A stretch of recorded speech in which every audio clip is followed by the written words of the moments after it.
Welcome to SFF, tiếng Việt giọng miền Nam cho người nước ngoài. In this video, we will learn how to use some, finished, done, and of an action. Let's get started.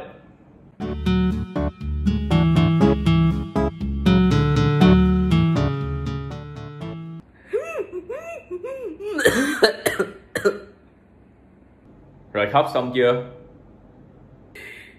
I didn't do anything wrong. I tried my best. Nay bài đặt nói tiếng Anh với ba hả? Con là người Việt Nam. Con phải nói tiếng Việt Nam. Cho dù là con đang ở America thì con cũng phải speak Vietnamese only for me, okay? Okay. But you just speak in English. Ba là ba của con. Ba nói cái gì á thì kệ ba. Còn con là con của ba. Ba nói thì con phải nghe lời. Ok, speak Vietnamese only please. Con có làm gì sai đâu. Con đã cố gắng hết sức rồi mà. Hết sức cái gì mà hết sức? Có rất nhiều người trong lớp được 10 điểm mà con chỉ có 9 điểm rưỡi thôi. Ba cho con tiền ăn học mà con chỉ có được 9 điểm rưỡi. Con nhìn con nhà người ta kìa. Con làm ba thất vọng quá. Rồi khóc xong chưa? Khóc xong rồi á thì đi ăn cơm.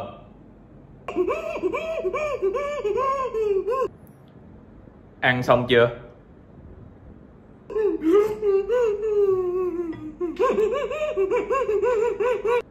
Trời ơi, thằng này nó khóc gì mà giống như nó đang cười vậy. Bây giờ á, ăn xong thì đi học bài. Học bài xong chưa?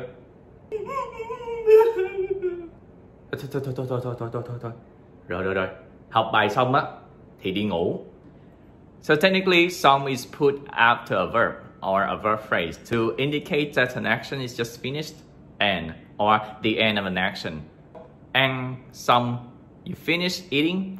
Ngủ xong, finish your sleep. Học xong, finish learning. If the verb have an object, it can be either of this, okay? Right after the verb, học xong bài or học bài xong, either of this is correct. But I prefer to use the second one, học bài xong, okay? Now listen to more examples. Sau khi học bài xong, em đi ngủ. Sau khi em ngủ xong, em đi học. Sau khi ăn sáng xong, mình đi làm. Làm xong, mình về nhà. Now it's practice time.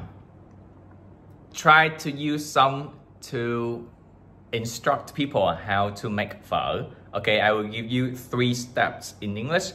Try to say that in Vietnamese. After finish boil the water, you put phở inside. When you finish putting phở inside, add beef in the bowl. And lastly, after adding beef to the bowl, you can eat phở. Okay, so 3 steps. Try to use some in your instruction. This is a very useful word I use every day in my life, so I hope this can help you with your Vietnamese speaking. And do you know that in just 3 months, if you learn Vietnamese with SFF, you can speak simple Vietnamese. Register for a free trial, and I will see you in the next video. Cảm ơn. Chào bạn. Thousands of Vietnamese learners have successfully achieved the goal of learning Vietnamese with SFF. You can do it too. Join us for a free 30 minutes trial here.